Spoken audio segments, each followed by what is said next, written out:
अस्सलाम वालेकुम students. Federal board ने कल के दिन में दो नोटिफिकेशन जारी किए थे, जिसमें जी पहला नोटिफिकेशन था बच्चों, notification regarding restructured model papers. Restructured model papers का नोटिफिकेशन जारी हुआ इस चीज़ को मद्देनज़र रखते हुए कि ई शीट्स को स्टैंडर्डाइज करना था। ई शीट्स भी अपडेट की गई हैं और मॉडल पेपर्स को भी ई शीट्स के मुताबिक, न्यू ई शीट्स के मुताबिक चेंज किया गया है। और जी दूसरी बड़ी नोटिफिकेशन थी notification regarding practical based assessment. हम बारी बारी करके इनके ऊपर वीडियोस देखेंगे। पहले शुरू मैं करूंगा जी notifications regarding practical based assessment. Practical based assessments है क्या और अब से प्रैक्टिकल्स किस तरह से होंगे। जिस तरह से प्रैक्टिकल्स पहले परफॉर्म किए जाते थे उस तरह से बेटा अब नहीं हुआ करेगा, बल्कि प्रैक्टिकल्स के लिए ख़ास पेपर जो है वो अलग से बनेगा और उन पेपर्स को पार्ट 1 के स्टूडेंट्स को भी देना पड़ेगा और पार्ट 2 के स्टूडेंट्स को भी। लेकिन उसमें नोटिफिकेशन क्या कहता है पहले वो रीड कर लेते हैं। It is notified for information of all concerned that FBIS is replacing the existing pattern of practical examination with practical based assessment PBA, which is alternative to practical in the subject of physics, chemistry, biology and computer science for SSC 1 and HSSC 1। यानी कि 9th class और 11th classes के लिए annual examination 2024 से ही ये implementation हो जाएगी। While for class 10th यानी कि SSC2 and HSSC2 practical based assessments PBA will be adopted from 2025 and onwards. It is pertinent to mention here that the policy for practical examinations for classes 10th and HSSC2 यानी कि class 12 for 2024 will be communicated in due course of time। अगर नहीं समझ आई मैं आसान लफ्ज़ों में बता देता हूँ कि जो बच्चे इस टाइम पे क्लास 9th में हैं या क्लास 11th में हैं उनको 2024 के पेपर्स में ही प्रैक्टिकल बेस्ड असेसमेंट का पेपर आएगा और वो उन्हें देना पड़ेगा। लेकिन जो बच्चे इस टाइम पे क्लास 10th में और क्लास 12th में हैं, जिन्होंने 2024 में अपने क्लास 10th या 12th के पेपर देने हैं फेडरल बोर्ड में, उनके लिए अभी ड्यू कोर्स ऑफ टाइम में दोबारा से अपडेट आएगी कि उनके प्रैक्टिकल्स किस तरह से हो रहे होंगे।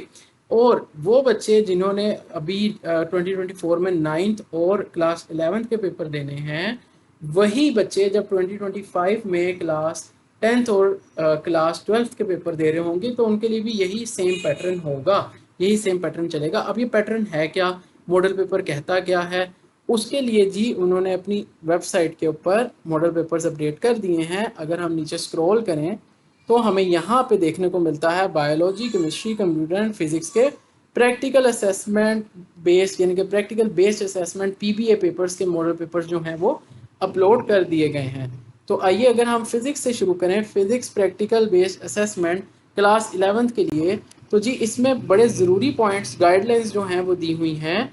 There will be 2 sections in paper. In section A there will be one question having parts in it. Similarly in section B there will be one question having parts in it। दो sections होंगे बेटा, section A, section B. Section A में भी parts होंगे, different questions होंगे, section B में भी different questions होंगे। सेक्शन ए जो है वो क्वेश्चन नंबर 1 होगा, जो कि एक्सपेरिमेंट कहाँ से आएंगे, part 1 of the list of practical, यानी कि 2 लिस्ट जो हैं वो प्रैक्टिकल्स की अपडेट की गई हैं। In section B question number 2 will be based on multiple experiments taken from the part 2 of the list of practicals. अब क्वेश्चन नंबर 2 जो है वो पार्ट 2 में से यानी कि लिस्ट ऑफ प्रैक्टिकल्स की पार्ट 2 में से आ रहा होगा। पार्ट 1 की जो लिस्ट के प्रैक्टिकल्स हैं उनका 60% जो है इस पेपर में आएगा और पार्ट 2 के जो प्रैक्टिकल्स हैं उनका 40% जो है वो PBA पेपर में आएगा। डायग्राम तभी सिर्फ ड्रॉ करनी है अगर पूछा जाए, अदरवाइज डायग्राम ड्रॉ करने की ज़रूरत नहीं है बच्चों। अब ये नोट किया जाए, ये पॉइंट नंबर 6 है कि जी प्रैक्टिकल नोटबुक्स एंड वाइवा की ज़रूरत नहीं है, उसके कोई नंबर नहीं है। लेकिन स्टूडेंट्स जो हैं वो कैलकुलेशंस तैयार करें, अपने कॉलेज में अपने स्कूल में जो प्रैक्टिकल्स होते हैं वो देना ज़रूरी हैं। लास्ट पॉइंट यही कहता है कि अगर आपने अपने एकेडमिक ईयर में प्रैक्टिकल्स परफॉर्म नहीं किए तो आपको PBA पेपर में नहीं बैठने दिया जाएगा, आपको वो पेपर सॉल्व करने नहीं दिया जाएगा। तो इसलिए कैलकुलेशंस वगैरह अपनी मेमोरी के लिए आप ज़रूर करें, इन प्रैक्टिकल्स को तैयार करें। अब नीचे आए तो इधर उन्होंने लिस्ट ऑफ फिजिक्स प्रैक्टिकल्स दे दिया है। पार्ट 1 जिसका 60% प्रैक्टिकल मार्क्स हैं, उनकी लिस्ट है जी ये। Measure the diameters of a few ball bearings of different sizes using screw gauge and estimate their volumes, mention the uncertainty in each result। Let's say ये part 1 की जो है प्रैक्टिकल लिस्ट है, ये पार्ट 2 जो है प्रैक्टिकल लिस्ट है किसकी, फिजिक्स की। पार्ट 1 के प्रैक्टिकल्स की, पार्ट 1 के प्रैक्टिकल्स की उन्होंने 2 डिवीजन्स कर दी हैं। तो बेटा आप पेपर की तरफ चलते हैं। मॉडल पेपर में ये देखें जी, सेक्शन ए है, क्वेश्चन नंबर 1 है जी, a student is finding the weight of a meter rule using the operator shown in figure 1। अब जी पूछना क्या है, क्या क्या करना है। Complete the column headings unit in the table 1। Table 1 में जी कॉलम हेडिंग्स यूनिट्स कंप्लीट करें, इसका 1 नंबर है जी। फिर complete the column A is equal to P X, उसका 1 नंबर है। Complete the column B is equal to Q Y, उसका 1 नंबर है। इसी तरह से हम नीचे करें तो हमारे पास सेक्शन भी यहाँ से शुरू होता है। देख लें आप, एक एक नंबर का क्वेश्चन है और उसके कहने डिफरेंट पार्ट्स जो हैं वो आपको सेक्शन ए में दिए गए हैं। सिमिलरली सेक्शन बी की बात करें तो उसमें भी एक एक्सपेरिमेंट आ गया, उससे रिलेटेड आगे उनके पार्ट्स बनाए हुए हैं और नंबर की डिवीजन दी गई है। टोटल मार्क्स उन्होंने जी यहाँ पे बता दिए हैं। टोटल मार्क्स इधर बेटा आई गेस 25 मार्क्स होंगे ये।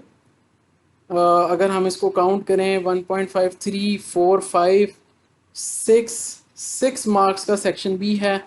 1 2 3 4 5 6 7 8 9 और 9 मार्क्स का जो है वो आपका सेक्शन ए है। यानी कि 60% जो है वो आपका पार्ट 1 वाले में से आ रहा है, 40% जो है वो आपके पास पार्ट 2 की लिस्ट में से आ रहा है।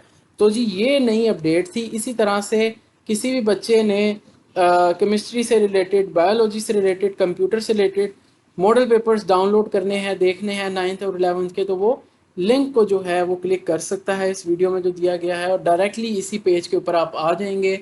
यहाँ पे आप मॉडल पेपर्स देख सकते हैं। मैं फिर से बताता चलूँ कि ये प्रैक्टिकल बेस्ड असेसमेंट अभी जिन बच्चों ने फेडरल बोर्ड में क्लास 9th के पेपर्स देने हैं और क्लास 11th के पेपर्स देने हैं, उनके लिए ये पैटर्न आ चुका हुआ है। जिन बच्चों ने क्लास 10th और क्लास सेकेंड ईयर यानी कि क्लास 12th के पेपर देने हैं, उनके लिए ड्यू कोर्स ऑफ टाइम में फेडरल बोर्ड फिर से ऐलान कर देगा।